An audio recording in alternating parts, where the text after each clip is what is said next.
Welcome to the Hermitcraft recap. My name is LoyXP. Captions of this video are provided by Liara. Pixel Riffs is in Spain this week. So am I, just without the S. That being said, damned if I'll miss out on telling you about all the events and mishaps that occurred on the Hermitcraft server. Especially on a week when the TCG finale went down for the third time already, Mambo's button came out of beta testing with no actual test being done, Cupfan, Tangotech and Exumovoid got married, and Rendog entertains his audience by literally jiggling keys into the microphone. It sounds so dumb, yet all of that has happened. So with that out of the way, let's take a look at all the events and mishaps that occurred on the Hermitcraft server this week.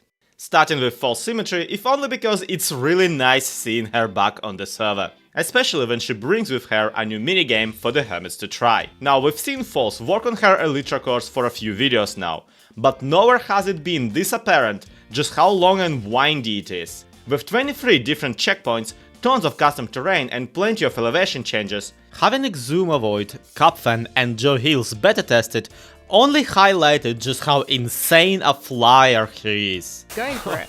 Oh yeah, we got to spam some rockets here. Well, that's what they're for. Where is it? Oh no, I don't remember where the hoop is. This is the thing, I'll lay the course, yeah. Although I will say I wasn't really giving it my all personally, and neither were probably everybody else, seeing as though they only had one run through themselves. But it was super fun to see what would happen with the others going at full speed.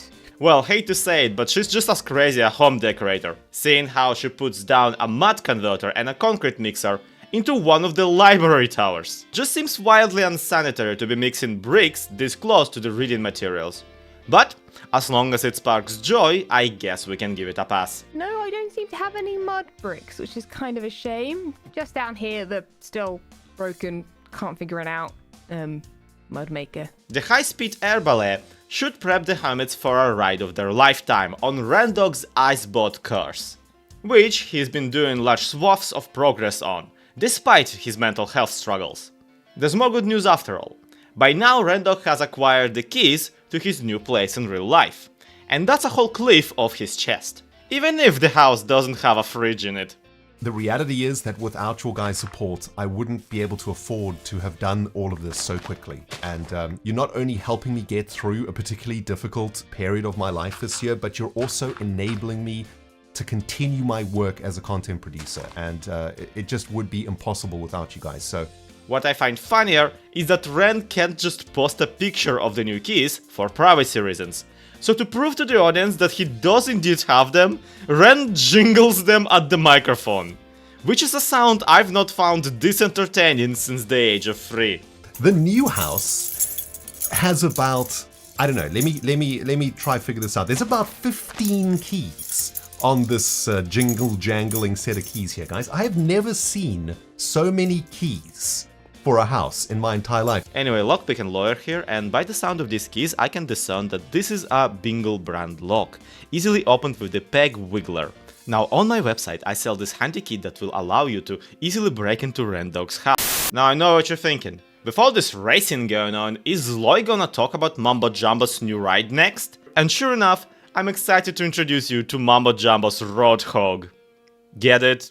Cause it's a pig? Basically, I destroyed my own productivity by buying a motorbike, but that means things are going to be a little bit different around here. In real life, Mambo has gotten a motorbike, and unable to part with it even in Minecraft, he decides to substitute it with an in-game pig, as well as give up flying Elytra for it.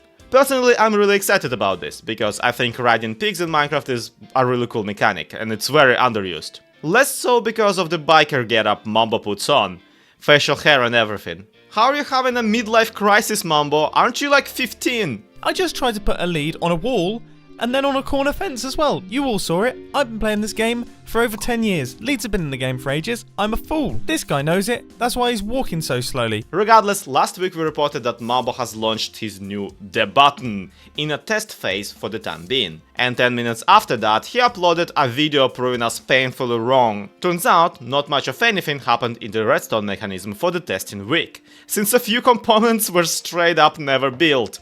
And with a schedule to uphold, Mambo pulls on Electronic Arts and pushes the thing to release with barely any troubleshooting.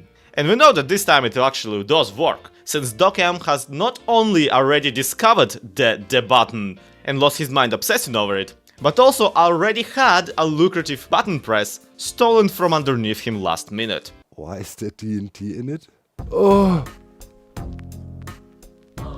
Oh no! Now, upsetting Doc may be the Hermitcraft national sport, but it's getting more and more dangerous by the minute. Case in point, the Wither projectile collecting apparatus he now attached a no scar or Grian sign to. And if either of them could read, then this sign maybe could have stopped them. The Wither cage has been running for a few days now, and yeah, no issues so far. I feel confident now to load 2 more Withers in there, and definitely exciting every time you do it. To recap, Doc's redstone buddies have explained to him how to harness the skull projectiles Wither bosses are firing in a safe and portable manner. So now Doc has learned how to get those to slow down to 0 speed, where they essentially float in midair. From there, they can be transported safely with water streams and flying machines. As in transported all the way to Scarland's central square. Doc leaves an arrangement of the explosive skulls levitating ominously over the main Scarland street. Like some sort of a saw trap. You've spent so much time getting ahead on your building. Well, now your buildings will be destroyed using ahead. Oh yes. With the goat banner in the background, man. Who's king now? Not to backseat, but if I was in this situation, I would simply crash into the skull pile and blow it up and die. By accident. Because I wouldn't notice any of them. We'll see next week if Scar needs glasses as much as I do. So, Wither Insanity continues thanks to Aoife's Lab, regular Insanity continues thanks to Capfan, Sanity goes on thanks to Vintage Beef, but one at a time.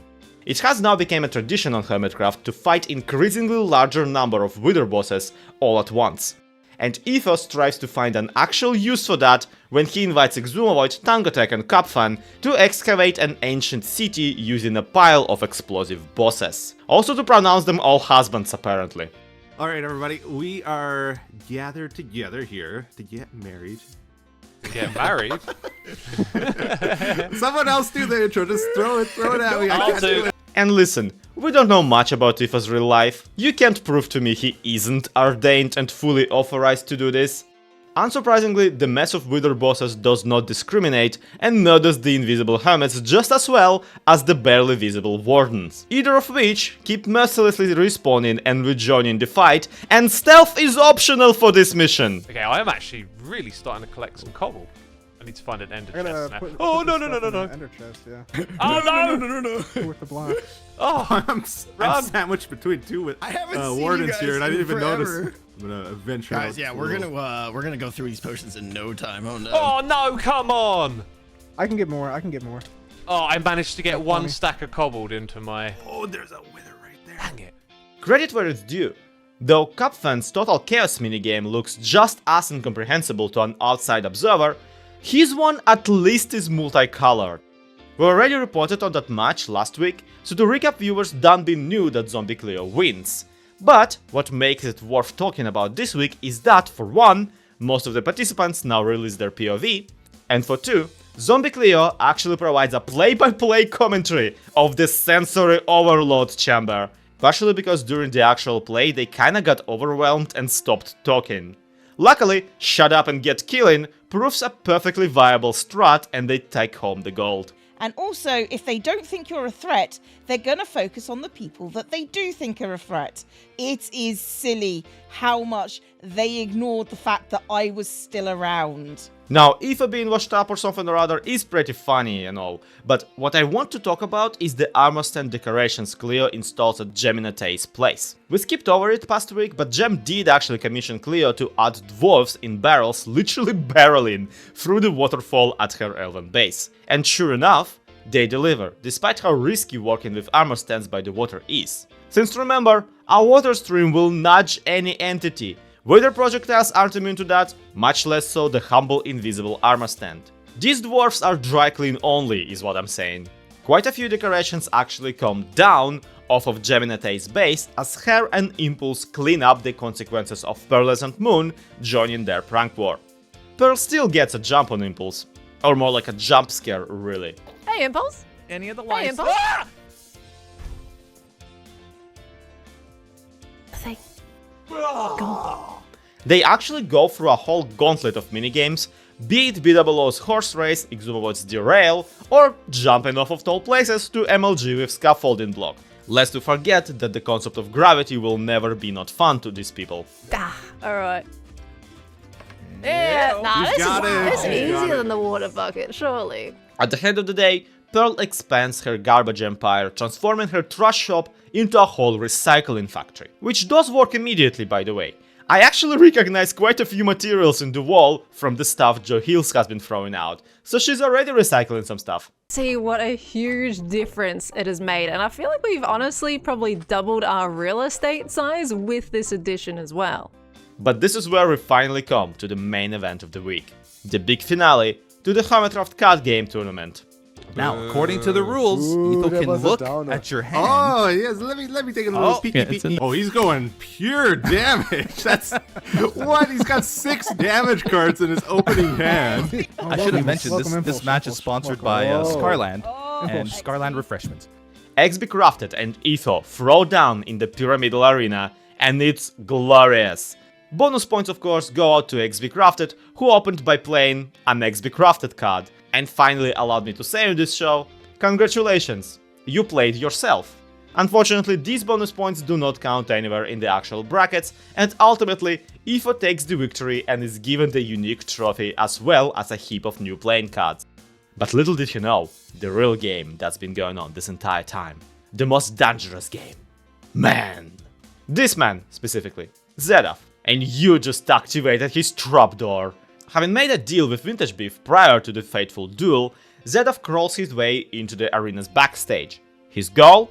Snapping out a few pictures of the unsuspecting Etho to complete his custom paparazzi advancement. Not a single person in the audience spots him, and the mission is a resounding success. Okay, and I run. Hide. Reverse. Beepers. Okay, no one saw that. I need to get out of here ASAP. This boat, you better not play around with me again. Though if he ever feels like sharing his pictures of historic moments, he may just have a buyer in the face of Kaplan 135. Because despite of all of the preparations for the TCG final stage, Cap managed to still get the Museum of Hermit Egg already assembled. Quite the impressive feat, given that the floor in the building is made of lodestones, the one block that demands a netherite ingot for crafting. Between that and the calcite ceiling, this video would have gotten a muscle cramp if it was any more of a flex. You know, a lot of times in museums, if you just have exhibits and nothing to interact with, then the museum goes under because, like, while things are cool to look at, you want stuff that people can do. And this is one of the things you can do. You can do a little parkour on the trapdoors up to ring the bell. Though his collection of hermit larvae is impressive, Cap takes a stroll collecting more exhibits from the hermits. Luckily Joe still has the stream day torches, and Scar is willing to provide some choice artwork to display. What if your beautiful place had a piece of artwork such gloriousness as that? Woo, baby. Yeah. I could definitely see this in the museum, man. And for my part, I submit myself to getting this video done on my own in a timely manner. So forgive me as I go lay down and sleep for a week straight. My name has been ZloXP, captions on this video were provided by Liara. Don't forget to subscribe, and we'll see you next week.